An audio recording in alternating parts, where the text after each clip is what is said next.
This daily market update has been brought to you by Daily Wealth Report. Trading involves risk of loss and may not be suitable for you. Past performance is no guarantee or reliable indication of future results. All advice and education content is of the nature of general information only and must not in any way be construed or relied upon as legal, financial, or personal advice.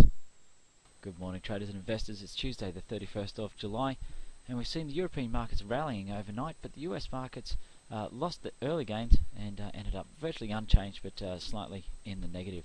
As we can see on screen in front of us, we've got the FTSE 100. It was up 66 points, or 1.1%, closing at 5693, stalling just a little bit at the previous short-term high. German DAX gained a mild 84 points, or 1.2%, closing at 6,774. It too is just trading at its previous short-term high there, and the French CAC 40 had gained 40 points, closing also 1.2% higher at 3,320. As we look at the US markets, we can see the Dow Jones was down just slightly, down 2.6 points, virtually unchanged on a percentage level, closing at 13,073. And we can see that's just stalling after a strong 3-day rally just there. And the S&P 500 index was also virtually unchanged. Again, a very similar price movement there on the S&P 500. Whereas the Nasdaq actually lost a little bit of momentum there, closing down 12 points, or 0.4% at 2945. So not quite strong enough to be a reversal pattern just yet. If we see further selling pressure, then that will confirm a reversal and show a strong resistance from these 3 points here. But at this point in time, it's just a mild selling day, and we could still see a continuation as this candlestick has a higher high, higher low to the previous day.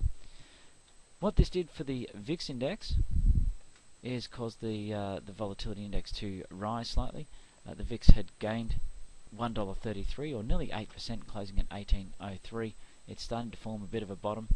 Certainly around $16.50 to $17 is a bit of a base that we've seen form over the last 2 months.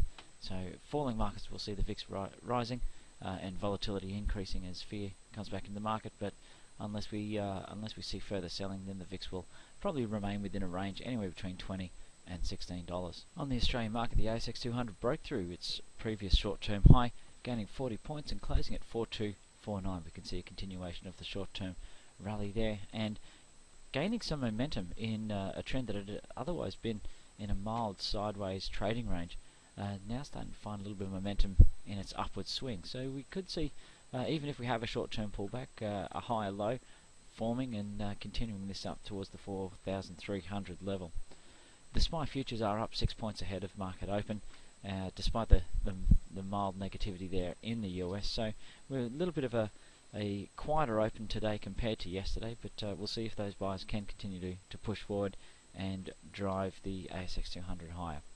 Well, that's our summary for Tuesday, the 31st of July. Look forward to giving you an update again tomorrow.